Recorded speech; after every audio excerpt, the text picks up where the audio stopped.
Hi guys, welcome back to our channel TNPSC Kingdom. இன்னிலேருந்து நம்ம Indian பாலிடிக்ஸை பார்க்க போகிறோம். ஸோ பாலிட்டி பொறுத்த வரைக்கும் டிஎன்பிஎஸ்சியில் ஒரு நல்ல வெயிட்டேஜ் இருக்க யூனிட். நான் முன்னாடி எக்கனாமிக்ஸில் சொன்ன மாதிரி பாலிடிக்ஸ்ல இருந்து நியர்லி 15 கொஸ்டின்ஸ் நம்ம எதிர்பார்க்கலாம்.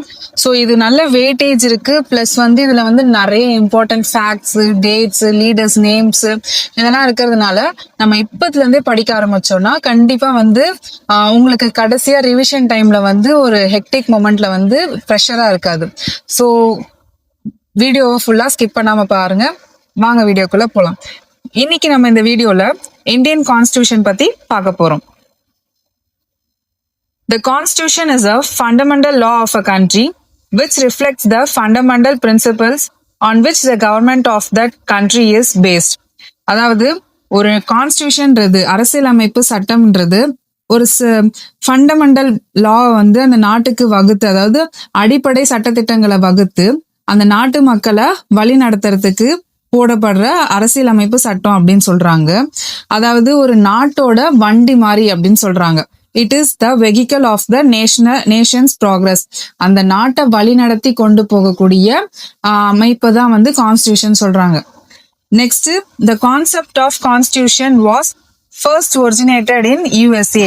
அதாவது கான்ஸ்டிடியூஷன்ற ஒரு இதை நம்ம கொண்டு வரணும்ன்ற ஒரு ஐடியாவே எங்க இருந்து நமக்கு கிடைச்சிருக்குன்னு பாத்தீங்கன்னா, ஒரிஜினேட் ஆயிருக்குன்னு பாத்தீங்கன்னா யூஎஸ்ஏல இருந்து. ஓகே, நமக்கு கான்ஸ்டிடியூஷன் வேணும். கான்ஸ்டிடியூஷன்னா என்னன்னு தெரியுது.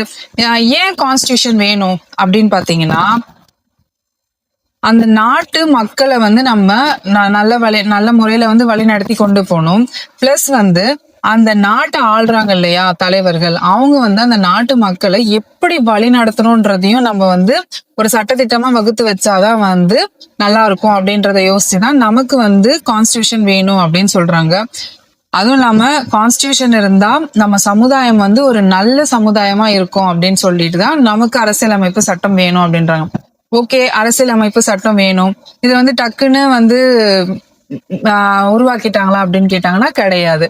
ஏன்னா நமக்கு கான்ஸ்டிடியூஷன் வேணும்ன்ற எண்ணமே எப்ப வந்ததுன்னா, பிரிட்டிஷ் நம்மள ஆட்சி செஞ்சுட்டு இருக்கும் போது நம்ம இவங்களுக்கு கீழே எவ்வளவு நாள் இருக்கிறது, நம்மளும் தன்னிச்சையா செயல்படணும், நமக்கான கான்ஸ்டிடியூஷனை நம்ம உருவாக்கிக்கணும் அப்படின்ட்டு ஃபர்ஸ்ட் டைம் எங்களுக்கு நாங்க எங்களுக்கான கான்ஸ்டிடியூஷனை அரசியலமைப்பு சட்டத்தை நாங்க உருவாக்கிக்குவோன்னு அந்த ஐடியாவை சொன்னது யாருன்னு கேட்டீங்கன்னா, அவங்க பிரிட்டிஷ் கிட்ட எங்களுக்கான சட்டத்திட்டங்களை நாங்க வகுத்துக்கிறோம் அப்படின்ட்டு அவங்களோட ஐடியாவை முன் வச்சது 1934 எம்என் ராய் வச்சாரு. அவரை தொடர்ந்து 1935 இந்தியன் நேஷனல் காங்கிரஸ்மே ஆமா எங்களுக்குமே எங்களுக்கான அரசியலமைப்பு சட்டம் வேணும் அப்படின்னு சொல்லிட்டு நின்னாங்க. ஸோ இதெல்லாம் புக்ல கிடையாது. நான் சொல்லும் போது நீங்க தனியா நோட் பென்ல நீங்க நோட் பண்ணி வச்சுக்கோங்க. அதாவது இதுல படிக்கிறோம், இதுக்கு பேக் ஸ்டோரியில சில இம்பார்ட்டன்ட் ஃபேக்ட்ஸ் இருக்கும் இல்லையா, அதையும் நான் கூட சொல்றேன். ஸோ அதையும் நோட் பண்ணி வச்சுக்கோங்க. இப்ப நான் சொல்றதெல்லாம் கான்ஸ்டிடியூஷன் உருவாகிறதுக்கு முன்னாடி அதுக்காக எத்தனை தலைவர்கள் போராடி இருக்காங்கன்ற ஃபேக்ட்ஸ் தான். ஃபர்ஸ்ட் 1934 எம்என் ராய் அவர் தான் ஃபர்ஸ்ட் டைம் கேட்டாரு. அவரை தொடர்ந்து 1935 இந்தியன் நேஷனல் காங்கிரஸ் அவங்களும் அவங்களோட தாட்டை முன் வச்சாங்க.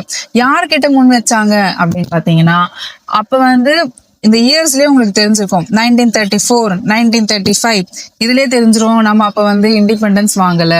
சோ அப்ப நம்ம யார்கிட்ட இந்த கோரிக்கையை முன் வச்சிருப்போம்னு பாத்தீங்கன்னா, பிரிட்டிஷ் கவர்மெண்ட் கிட்ட தான் இந்த கோரிக்கையை முன் வச்சாங்க. பிரிட்டிஷ் நம்மள சும்மா ஃப்ரெண்ட்லி மேனர்ல வச்சிருந்தா கேட்டோன்னே இந்தாங்க வச்சுக்கோங்க அப்படின்னு கொடுத்துருக்கலாம். பட் அவங்க நம்ம ஆட்சி செஞ்சுட்டு இருந்தாங்க. சோ யாரா இருந்தாலும் நம்ம ஒருத்தவங்க ஆள்றோம், அவங்க கேட்கறத நம்ம எப்படி டக்குன்னு கொடுத்துட முடியும் அப்படின்ற ஒரு மேனரிசம் இருக்கும் இல்லையா. சோ அவங்க கிட்ட மறுபடியும் ஒரு விஷயத்த கேட்டு கொண்டு வந்ததுதான் நம்மளுடைய இந்திய அரசியலமைப்பு சட்டம், constitution. Okay, 1935 Indian national Congress கேட்டாங்க. அவங்கள தொடர்ந்து 1938 ஜவஹர்லால் நேரு கேட்டாரு. ஆனா அவரு இன்னொரு விஷயமும் சேர்த்து கேட்டாரு. அதாவது எங்களுக்கு அரசியலமைப்பு சட்டம் வேணும், எந்த முறையில வேணும்னா யூனிவர்சல் அடல்ட் பிரான்ச்சைஸ்ல வேணும். அதாவது நாங்களே எங்களுக்கான தலைவர்கள், எங்களுக்கான அரசியலமைப்பு சட்டத்தை தேர்ந்தெடுத்துக்குவோம் அப்படின்னு சொல்லிட்டு கேட்டாங்க. அதுக்கப்புறமா என்னாச்சு? ஓகே, ஜவஹர்லால் நேரு கேட்டாரு. அதுக்கப்புறமா பிரிட்டிஷ் கவர்மெண்ட் ஒரு வழியா 1940 ஆகஸ்ட் ஆஃபர் அப்படின்னு சொல்லிட்டு ஒன்னு ரிலீஸ் பண்ணி நாங்க ஒத்துக்கிறோம், உங்களுக்கான கான்ஸ்டியூஷனை வந்து நீங்க உருவாக்கிக்கோங்க அப்படின்னு சொன்னாங்க. பட் அதுல ஒரு டெஸ்ட் வச்சாங்க. என்னன்னு பாத்தீங்கன்னா, வாங்க நம்ம 2 பேருமே சேர்ந்து உங்களுக்கான கான்ஸ்டியூஷனை உருவாக்குவோம் அப்படின்னு சொன்னாங்க. அதுக்கப்புறமா அதை வந்து நம்ம தலைவர்கள் வந்து கொஞ்சம் ஏத்துக்க முரண்பட்டாங்க. அதுக்கப்புறமா 1942ல சர் ஸ்டெஃபர்ட் கிரிப்ஸ், நோட் பண்ணிக்கோங்க, சர் ஸ்டெஃபர்ட் கிரிப்ஸ்ன்றவரு இந்தியன் கான்ஸ்டியூஷன் உருவாக்கிக்கோங்க, உங்களுக்கான கான்ஸ்டியூஷனை நீங்களே உருவாக்கிக்கோங்க அப்படின்ட்டு அக்செப்ட் பண்ணிக்கிட்டாரு. பட் ஒரு டிமாண்ட் வச்சாரு. என்னன்னு பாத்தீங்கன்னா, இப்போ வேர்ல்ட் வார் 2 நடக்குது, இது முடிஞ்சதுக்கு அப்புறமா நீங்க வந்து உங்களுக்கான கான்ஸ்டியூஷனை உருவாக்கிக்கோங்க அப்படின்ட்டு அங்கேயுமே ஒரு டிமாண்ட் வச்சாங்க. ஆனா அதை வந்து காந்தி வந்து ஏத்துக்கல. பட் அப்படி இப்படின்ட்டு அவங்களும் எப்படியும் வேர்ல்டு வார் முடிகிற வரைக்கும் கொண்டு வந்துட்டாங்க. ஸோ வேர்ல்டு வார் முடிஞ்சதுக்கு அப்புறமா 1946ல தான் நமக்கான கான்ஸ்டியூஷனை அமைச்சுக்கிறதுக்கு அவங்க வந்து அக்ரி பண்ணிக்கிட்டாங்க. கான்ஸ்டியூஷன் அமைக்கிறதுக்கு ஒரு அசம்பிளி உருவாக்குனாங்க. இங்க பாருங்க, இப்போ புக்ல வந்திருக்காங்க பாருங்க. இதுதான் இந்த மேக்கிங் ஆஃப் இந்தியன் கான்ஸ்டியூஷனுக்கு பின்னாடி நடந்த கதை. இதை வந்து நீங்க ஒரு நோட்ஸா, ஒரு கீ பாயிண்ட்ஸா நோட் பண்ணி வச்சுட்டு, இப்ப நான் சொன்னது ஒரு கதையா இருக்கு இல்லையா, இதை நீங்க இப்படியே ஒரு ஞாபகம் வச்சுக்கிட்டீங்கன்னா உங்களுக்கு வருஷம், அந்த தலைவர்கள், அது கேட்டது, அந்த ஆஃபர் எல்லாமே வந்து உங்களுக்கு ஞாபகம் இருக்கும். ஸோ ஈஸியா மறக்காது.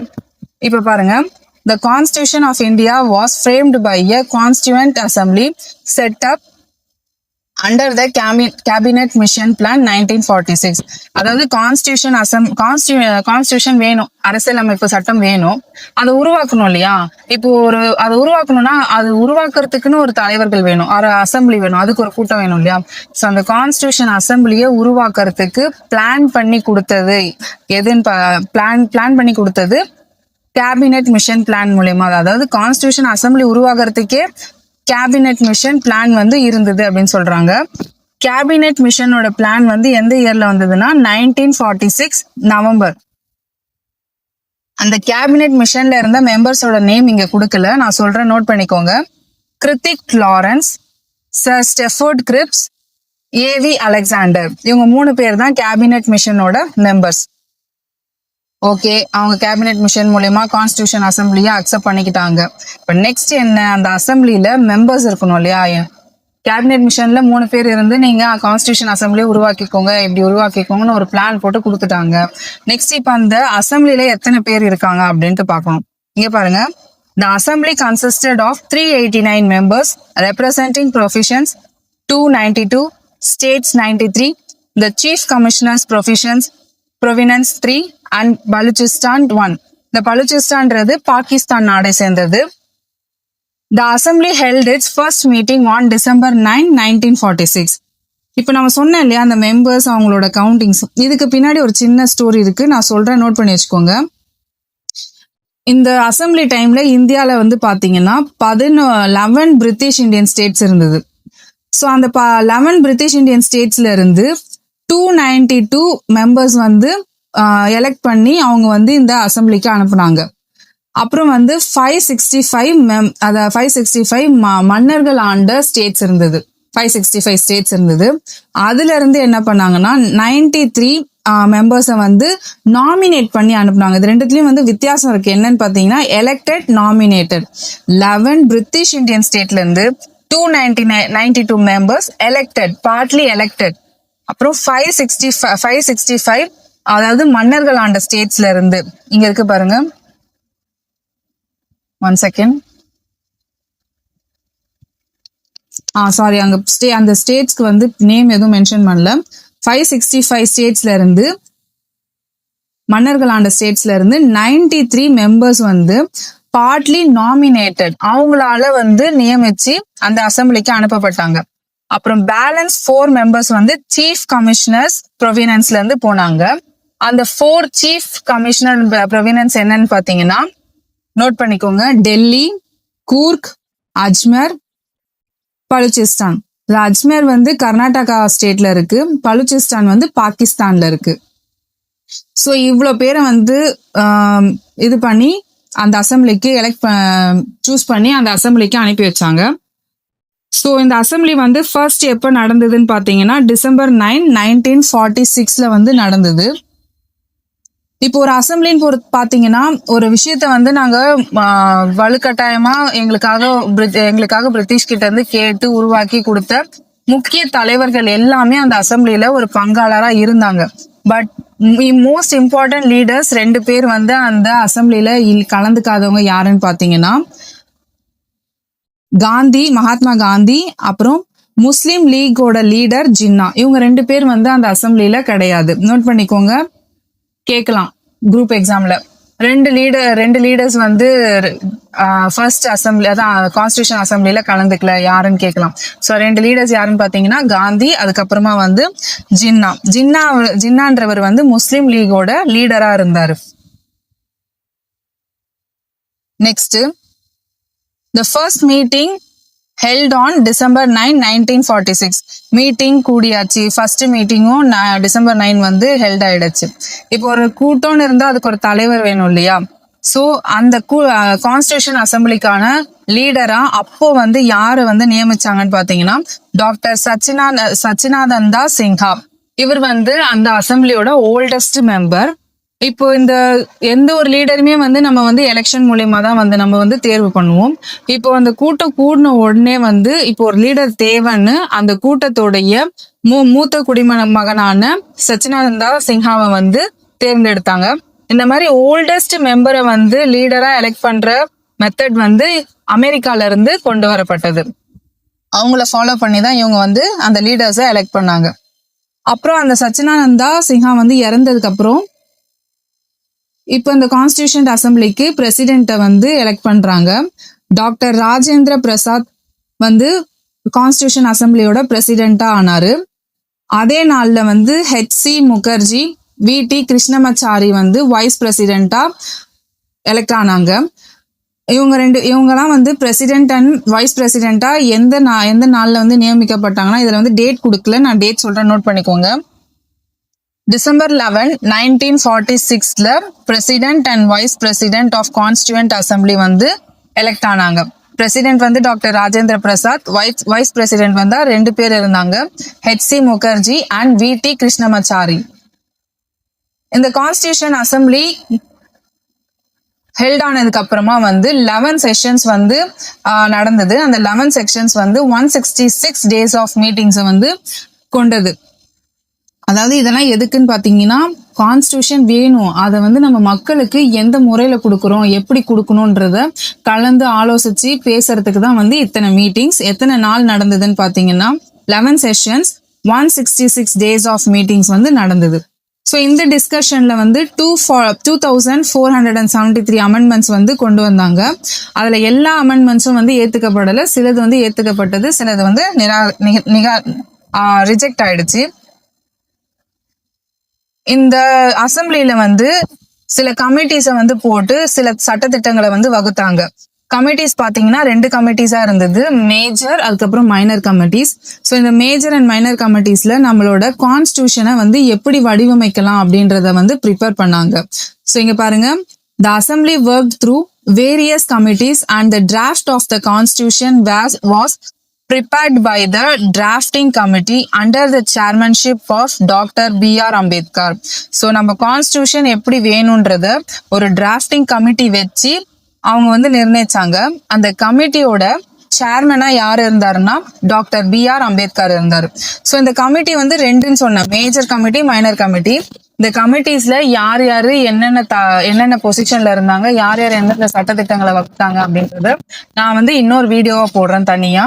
ஸோ இப்போ நம்ம இந்த கிளாஸை வந்து இப்படி ப்ரொசீட் பண்ணலாம். அதுல வந்து நிறைய லீடர்ஸ் நேம் இருக்காங்க. இப்போ நான் அதை வந்து இங்க இதுக்குள்ள கொண்டு வந்தேன்னா கிளாஷ் ஆகும். அதை நான் தனியா உங்களுக்கு இன்னொரு வீடியோவா போடுறேன். ஸோ டிராஃப்டிங் கமிட்டி வந்து டாக்டர் B.R. அம்பேத்கர் தலைமையில வந்து அவர் தான் சேர்மன்ஷிப், அவரோட தலைமையில வந்து நடந்தது.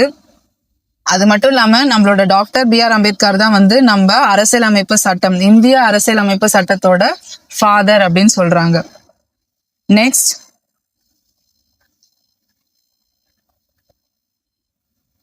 கான்ஸ்டியூஷன்லாம் வந்து அமைச்சதுக்கு அப்புறமா அதை வந்து எப்போ ஏத்துக்கிட்டாங்க அப்படின்னா, ஓகே இதான் ஃபைனல் அப்படின்ட்டு எப்போ வந்து சொன்னாங்கன்னா ஏத்துக்கிட்டாங்கன்னா, the constitution was finally adopted on November 26, 1949. November 26, 1949ல தான் அதை வந்து ஏத்துக்கிட்டாங்க. அதை எப்போ வந்து வெளியிட்டாங்கன்னு பாத்தீங்கன்னா, ஃபோர்ஸ் அதை வந்து எப்போ நடைமுறைக்கு கொண்டு வந்தாங்கன்னு பாத்தீங்கன்னா, இங்க பாருங்க, அதுக்கு முன்னாடி அந்த கான்ஸ்டியூஷன்ல என்னென்ன இருந்ததுன்னா, பெரம்பிள், 22 பார்ட்ஸ், 395 ஆர்டிகல்ஸ் அண்ட் 8 ஷெட்யூல்ஸ் இருந்தது. அதுக்கப்புறம் அந்த கான்ஸ்டியூஷன் அரசியலமைப்பு சட்டத்தை எப்போ நடைமுறைப்படுத்தினாங்கன்னா 26th January 1950. அந்த நாளை தான் நம் குடியரசு தினமா வந்து கொண்டாடுறோம் ஒரு ஒரு வருஷமும். நெக்ஸ்ட், கான்ஸ்டியூஷன் அரசியலமைப்பு சட்டத்தை உருவாக்குனாங்க இல்லையா, அதை வந்து கைப்பட எழுதுனாங்க. சோ எழுதினவர் யாருன்னு பாத்தீங்கன்னா பிரேம் பெஹாரி நரேன் ரைசதா. இங்க பாருங்க, டூ யூ நோல Prem Behari Narain Raizada was the calligrapher of the Indian Constitution. The original Constitution was handwritten by him in a flowing italic style. அதாவது இந்தியன் கான்ஸ்டியூஷனை எழுதினவர் வந்து கைப்பட எழுதினவர் வந்து பிரேம் பெஹாரி நரேன் ரைசதா. இது வந்து இங்கிலீஷ்ல. இதே அரசியலமைப்பு சட்டத்தை வந்து ஹிந்திலையும் எழுதியிருந்தாங்க. ஹிந்தில கேலிகிராஃபர் பண்ணவர் வந்து வசந்த் கிருஷ்ணன் வைத்யா அவர் தான். ஸோ இதுவும் கேட்கறதுக்கு வாய்ப்பு இருக்கு, நோட் பண்ணிக்கோங்க. இந்த பேர்லாம் நோட் பண்ணிக்கோங்க. வசந்த் கிருஷ்ணன் வைத்யா வந்து கான்ஸ்டியூஷன் ஆஃப் இந்தியாவை வந்து ஹிந்தியில எழுதினாரு. எழுதுறது இவங்க ரெண்டு பேர்னா, அதை வந்து டெக்கரேஷன் பண்றது, அதாவது ஆர்டிஸ்டிக் ஒர்க்னு சொல்லுவாங்க, தமிழ்ல பாடமைப்பு, அது பண்ணது பாத்தீங்கன்னா இங்கிலீஷ்ல வந்து ராம் மனோகர் சின்ஹா, தமிழ்ல ஆர்டிஸ்டிக் ஒர்க் பண்ணது வந்து நந்த்லால் போஸ். நோட் பண்ணிக்கோங்க நேம்ஸ்லாம், குரூப் எக்ஸாம்ல கேட்கறதுக்கு நிறைய சான்சஸ் இருக்கு. ஓகே, நம்ம இப்போ கான்ஸ்டியூஷன்னா என்ன, கான்ஸ்டியூஷனோட மேக்கிங் ப்ராக்ரஸ், அப்புறம் அதோட டிமாண்ட்ஸ் கூட பார்த்தோம். இப்போ அந்த இந்தியன் கான்ஸ்டியூஷனோட சாலியன்ட் ஃபீச்சர்ஸ் வந்து பார்க்க போறோம். Okay, first one, it is the lengthiest of all the written constitutions of the world. அதாவது கைப்பட எழுதின அரசியலமைப்பு சட்டம், உலகத்திலேயே கைப்பட எழுதின அரசியலமைப்பு சட்டத்திலேயே இதுதான் வந்து மிக பெருசு அப்படின்னு சொல்றாங்க, லென்த்தியஸ்ட் ஒன் அப்படின்னு சொல்றாங்க. அமெரிக்கா மாதிரி, அமெரிக்கா நாடு மாதிரி நம்மளோட நாட்டோட அரசியலமைப்பு சட்டமும் வந்து கைப்பட எழுதினது. ஸோ அமெரிக்காவும் அதோட கான்ஸ்டியூஷன் கைப்பட எழுதினது தான். பிரிட்டிஷ் பாத்தீங்கன்னா அன்ரிட்டன். நோட் பண்ணிக்கோங்க, நடுவில் சொல்ற ஃபேக்ட்ஸை மட்டும் நோட் பண்ணிட்டே வாங்க. நெக்ஸ்ட் பாத்தீங்கன்னா, it has borrowed most of its provisions from the constitutions of various countries.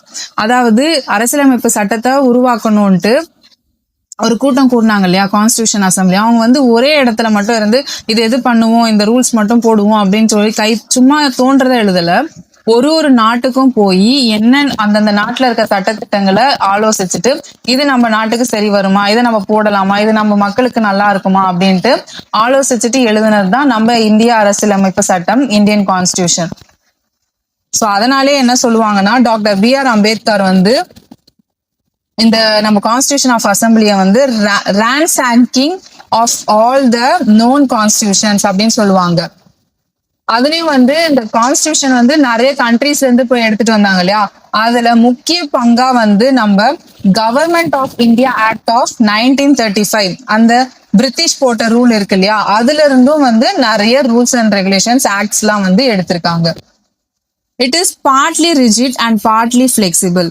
அதாவது ரிஜிடிட்டி அப்படின்னா ஈஸியா வந்து அதை வந்து திருத்த முடியாது, ஃபிளெக்சிபிலிட்டினா அது வந்து ஈஸியா வந்து நம்ம திருத்திடலாம். அதுதான் நம்மளோட அரசியலமைப்புல கான்ஸ்டியூஷன்ல இருக்க ரூல்ஸ், ஆர்டிகல்ஸ், இதெல்லாம் வந்து சிலதை வந்து நம்ம ஈஸியா வந்து திருத்த முடியும், சிலதை வந்து திருத்த முடியாது. அது வந்து ரிஜிடா இருக்குன்னு சொல்லுவாங்க இல்லையா, அது வந்து இப்படிதான் ஸ்ட்ராங்கா இருக்கும், ஃபிளெக்சிபிளா ஆகவே ஆகாது, பிளெண்ட் ஆகாதுன்னு இல்லையா, அதை வந்து திருத்த முடியாது. அந்த மாதிரி இருக்க சட்டத்திட்டங்களுக்கு வந்து சம் ஸ்பெஷல் ப்ரொசீஜர்ஸ் வந்து தேவை, அதை வந்து நம்ம மாத்துறதுக்கு. Next, it establishes a federal system of government. அதாவது நம்ம கவர்மெண்ட் என்னன்னு நம்ம கான்ஸ்டியூஷன் பாத்தீங்கன்னா போத் ஃபெடரல் சிஸ்டம் ஆஃப் கவர்மெண்ட்டை கொடுக்குது. அதாவது சென்ட்ரல் அண்ட் ஸ்டேட் கவர்மெண்ட் ரெண்டு பேருமே சேர்ந்து மக்களை வந்து வழி நடத்துறதுக்கான அமைப்பு தான் federal system of government. Next, it makes India as a secular state. இந்தியாவை வந்து ஒரு செக்யூலர் ஸ்டேட்டா வந்து வச்சிருக்கு அப்படின்றாங்க. செக்யூலர் ஸ்டேட்னா எல்லா மதத்தை சார்ந்த மக்களும் வந்து இந்தியால வாழ்றாங்க, அதை தான் சொல்ல வராங்க. Next, it provides a independent judiciary. அதாவது மற்ற நாடுகள்ல, சில நாடுகள்லாம் பாத்தீங்கன்னா ஸ்டேட் வைஸ் பாத்தீங்கன்னா ஸ்டேட் வைஸ் வர ப்ராப்ளம்ஸ் வந்து ஸ்டேட் லாஸ்ல முடிச்சுக்கணும். அதை தாண்டி நம்ம வந்து கொண்டு போக முடியாது. அது மாதிரி நார்மல் ஆர்டினரி லாஸ் வந்து சபார்டினேட் கோர்ட்ஸோட முடிச்சுக்கணும். மற்ற ஸ்டேட் கோர்ட்கோ இல்ல ஹை கோர்ட்கோ கொண்டு போக முடியாது. பட் நம்ம நாட்டுல பாத்தீங்கன்னா அப்படி கிடையாது.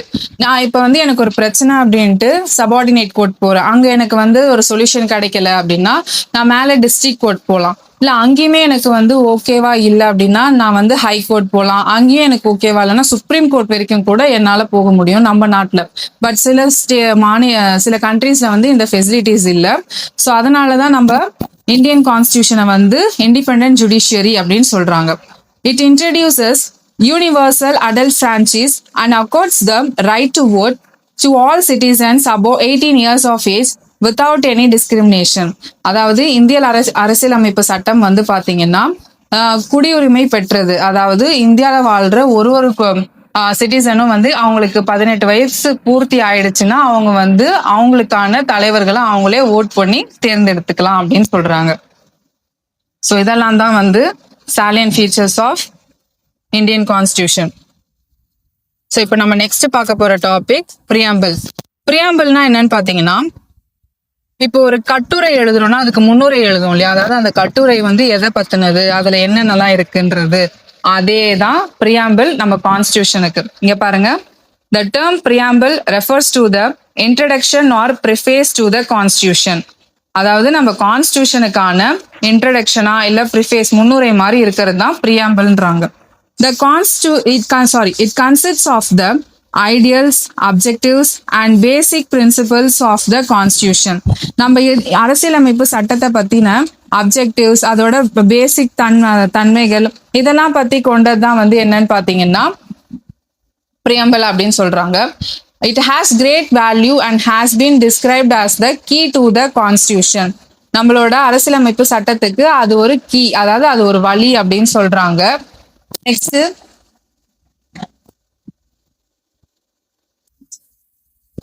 சோ பிரியாம்பிள வந்து key to the constitution அப்படின்னு சொல்லுவாங்க.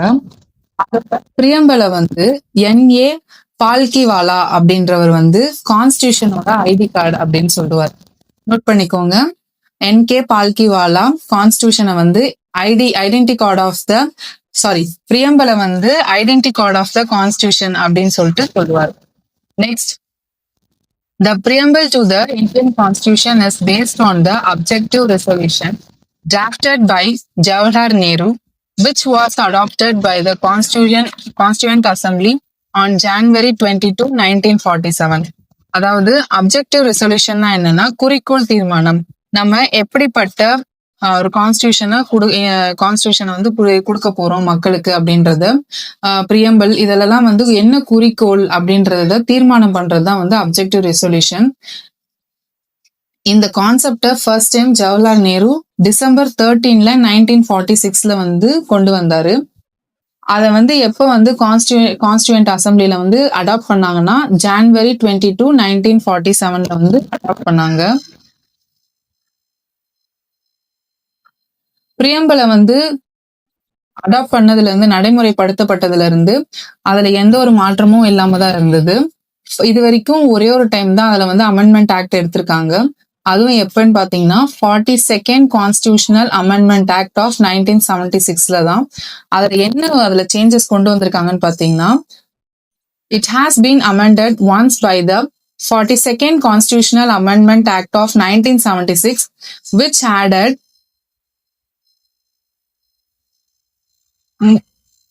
3 new words: socialist, secular and integrity. So அந்த 42nd அமெண்ட்மெண்ட் ஆக்ட்ல வந்து புதுசா ஏற்படுத்தின மாற்றம் என்னன்னு பாத்தீங்கன்னா 3 வார்த்தையை வந்து சேர்த்திருக்காங்க. சோசியலிஸ்ட், செக்யூலர், இன்டெகிரிட்டின்ற 3 வார்த்தையை வந்து சேர்த்திருக்காங்க. The preamble begins with the phrase "We the people of India."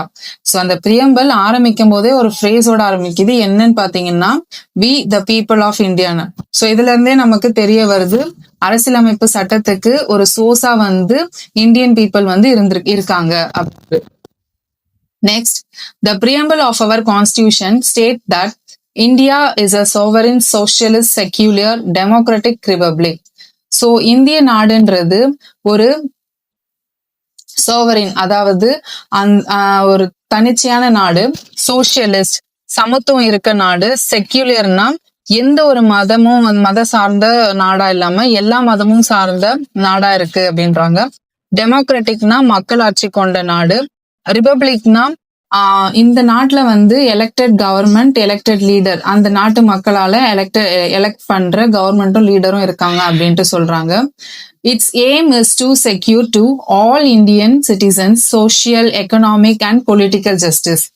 இந்த கான்ஸ்டியூஷன், அதுக்கப்புறம் இந்த பிரியம்பல், இது எல்லாத்தோடைய எய்ம் என்னன்னு பாத்தீங்கன்னா, குறிக்கோள் என்னன்னு பாத்தீங்கன்னா, இந்திய மக்களுக்கு சமத்துவ, சமுதாய, பொருளாதார, அரசியல்ல இது எல்லாத்துலயுமே வந்து ஒரு நியாயமான நடைமுறையை கொடுக்கணும்ன்றதுதான் வந்து கான்ஸ்டியூஷனோட எய்மா இருந்திருக்கு.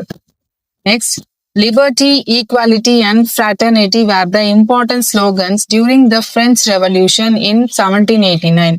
ஸோ லிபர்ட்டி, ஈக்வாலிட்டி, ஃப்ராட்டர்னிட்டி இந்த 3 தான் வந்து இம்பார்ட்டன்ட் ஸ்லோகனா இருந்திருக்கு பிரெஞ்ச் ரெவல்யூஷன்ல.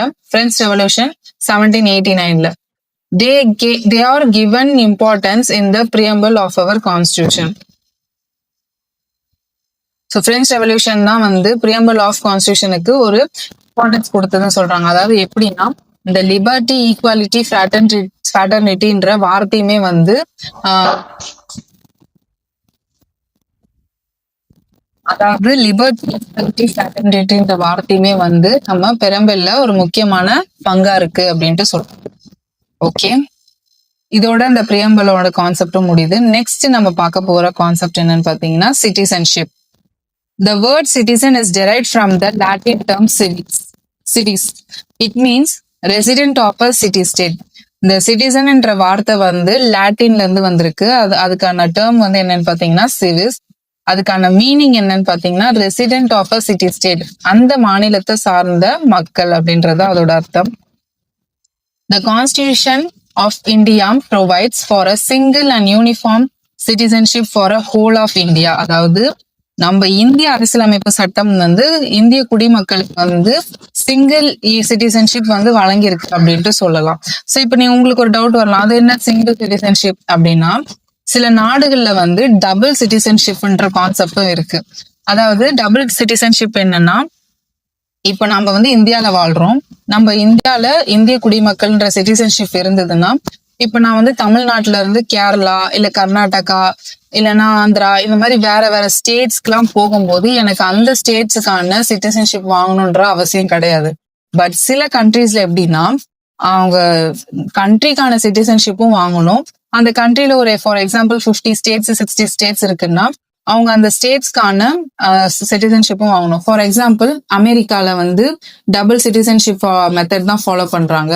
இப்போ அவங்க கலிபோர்னியால இருக்காங்கன்னா கலிபோர்னியா சிட்டிசன்ஷிப் வச்சுக்கிட்டு அவங்க கலிபோர்னியால இருப்பாங்க, பிளஸ் அமெரிக்கா சிட்டிசன்ஷிப்பும் வச்சிருப்பாங்க. அதுதான் டபுள் சிட்டிசன்ஷிப். பிளஸ் இப்போ அவங்க கலிபோர்னியால இருந்து இப்போ டெக்சாஸ் போகணும்னா அவங்க அந்த டெக்சாஸோட சிட்டிசன்ஷிப் வாங்கினாதான் அவங்க வந்து மூவ் ஆன் ஆக முடியும். ஸோ இதுதான் வந்து டபுள் சிட்டிசன்ஷிப் வந்து அர்த்தம். பட் நம்ம இந்தியால வந்து சிங்கிள் சிட்டிசன்ஷிப் தான். அதாவது மொத்த கண்ட்ரிக்குமே வந்து இந்திய குடிமகன்ற உரிமையில நம்ம எங்க வேணா போலாம் அப்படின்றது தான் இதோட அர்த்தம். இந்த சிட்டிசன்ஷிப்பை வந்து பார்ட் 2ல இருக்கு. ஆர்டிகல்ஸ் 5 to 11 வந்து இந்த சிட்டிசன்ஷிப்பை வந்து டீல் பண்ணுது கான்ஸ்டிடியூஷன் ஆஃப் அசம்பிளில. பட் இந்த குடியுரிமை வழங்குறது வந்து திட்டம் வந்து 1950ல வந்து கான்ஸ்டிடியூஷன் ஆஃப் அசம்பிளி வந்து கான்ஸ்டிடியூஷன் ஆஃப் இந்தியா வந்து அரசியலமைப்பு சட்டம் வரும்போது போட்டாலுமே அதுல ஒரு திருத்தம் வந்தது. என்னன்னு பாத்தீங்கன்னா அதை ஃபாலோ பண்ண கிடையாது. அதுக்கப்புறமா 1955ல சிட்டிசன்ஷிப் ஆக்ட்னு ஒண்ணு கிரியேட் பண்ணி அதை தான் வந்து இன்னமும் வந்து பிரசன்ட்ல வந்து ஃபாலோ பண்ணிட்டு இருக்காங்க. ஆர்டிகல்ஸ் 5 to 11 வந்து அண்டர் பார்ட் 2 வந்து இது வந்து கான்ஸ்டிடியூஷன் ஆஃப் அசம்பிளி கிரியேட் பண்ணப்ப இருந்தது. பட் இப்போ நம்ம ஃபாலோ பண்றது சிட்டிசன்ஷிப் ஆக்ட் 1955. இப்போ இந்த சிட்டிசன்ஷிப்ல வந்து நம்ம எப்படி வந்து ஒரு சிட்டிசன்ஷிப்பை வாங்குறது லாஸ் பண்றதுன்றத பார்ப்போம். Acquisition of citizenship. நம்ம சிட்டிசன்ஷிப் ஆக்ட் 1955 படி நம்ம ஒரு குடியுரிமையை வாங்குறது வந்து 5 மெத்தட்ஸ் இருக்கு. என்னென்னு பார்ப்போம். By birth, All persons born in India on or after January 26, 1950 are treated as citizens by birth. அதாவது அரசியலமைப்பு சட்டம் வகுத்ததுக்கு அப்புறம் இந்தியால பிறக்கிற ஒரு குடிமகனும் வந்து இந்த சிட்டிசன் ஆஃப் இந்தியா தான் அப்படின்னு சொல்லிட்டு சொல்றாங்க. நெக்ஸ்ட், பை டிசென்ட், அதாவது மரபு வழி. A person born outside India on or after January 26, 1950 shall be a citizen of India by descent if his father is a citizen of India at the time of his birth. அதாவது இந்தியால பிறக்கல, by பர்த்தா வந்து நான் வந்து இந்தியால இல்ல, ஆனா வந்து எங்க அப்பா வந்து இந்தியர் தான் அப்படின்னா அவங்களும் வந்து மரபு வழியில வந்து சிட்டிசன் ஆஃப் இந்தியாவா தீர்மானிக்கப்படுறாங்க. நெக்ஸ்ட், பை ரெஜிஸ்ட்ரேஷன், அதாவது பதிவு செஞ்சு சிட்டிசன்ஷிப் வந்து வாங்குறது. A person can acquire citizenship of India by registration with appropriate authority. வந்து இப்ப இங்க வந்து வேலை கிடைச்சிருக்கு, நான் இனிமே இந்தியால தான் செட்டில் ஆக போறேன்னு சொல்லிட்டு வெளியில இருந்து ஃபாரினர் வந்து இங்க வந்து செட்டில் ஆக போறாங்கன்னா அவங்க வந்து பதிவு செஞ்சு வாங்கிக்கலாம்.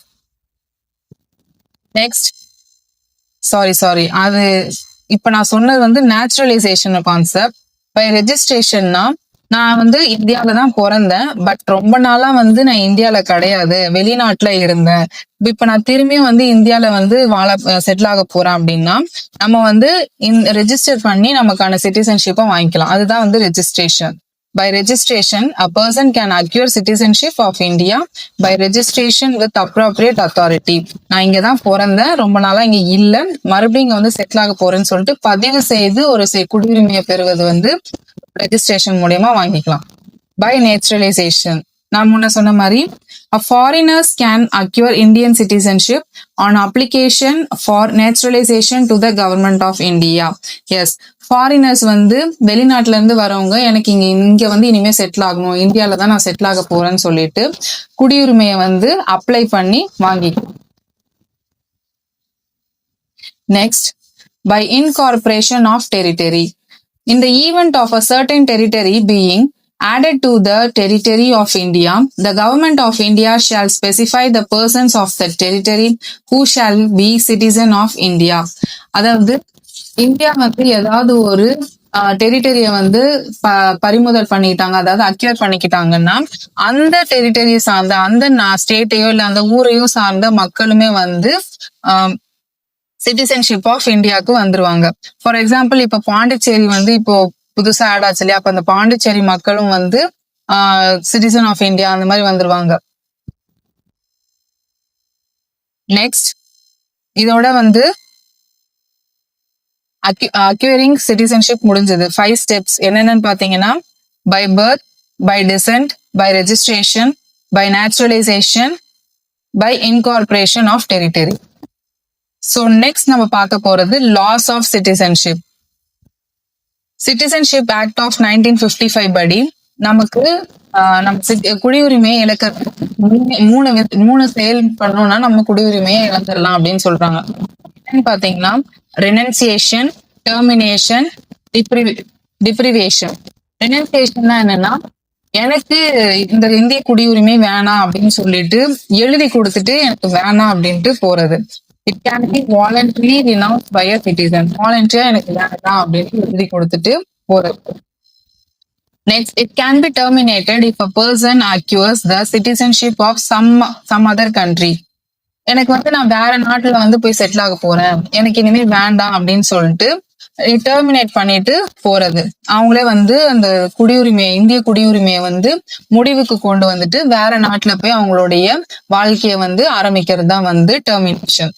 Next, the central government can deprive a naturalized citizen if it satisfied that the citizenship was acquired by fraud, false representation, or concealment of material facts or indulgence in trade with enemy countries. அதாவது டெப்ரிவேஷன்னா அரசாங்கமே வந்து அவங்களோட குடியுரிமையை வந்து cancel பண்றது. எப்படின்னா, அவங்களுடைய செயல் வந்து அவங்க வந்து எதனா ஃபோர்ஜரி பண்ணியிருக்காங்க, இல்ல அரசாங்கத்துக்கு எதிராக வந்து எதனா செயல் பண்ணியிருக்காங்க, இல்ல எனிமி கண்ட்ரிஸ் பகை நாடுகளோடு எதனா வந்து தொடர்பு இருந்தாங்கன்னா அந்த நபருடைய குடியுரிமையை வந்து இந்தியா வந்து கேன்சல் பண்ணிடும். ஸோ அவ்வளவுதான் கைஸ், இன்னைக்கு நம்ம இந்த வீடியோல இதுவரை முடிச்சுக்கலாம். நெக்ஸ்ட் வந்து ஃபண்டமெண்டல் ரைட்ஸ், இதுல இருந்து நம்ம பார்க்கலாம். ஸோ இன்னைக்கு நம்ம இந்த வீடியோல கான்ஸ்டியூஷன், அதோட சாலியன் ஃபீச்சர்ஸ், அப்புறம் சிட்டிசன்ஷிப் இதெல்லாம் பத்தி பார்த்தோம். பிரியாம்பல் பத்திலாம் பார்த்தோம். இதுல எதனா உங்களுக்கு டவுட்ஸ் இருந்ததுன்னா கீழே கமெண்ட் செக்ஷன்ல கேளுங்க, நான் ரிப்ளை பண்றேன். ஸோ ஃபண்டமெண்டல் ரைட்ஸ்ல இருந்து நம்ம நெக்ஸ்ட் பார்ட்ல பார்க்கலாம். தேங்க்யூ.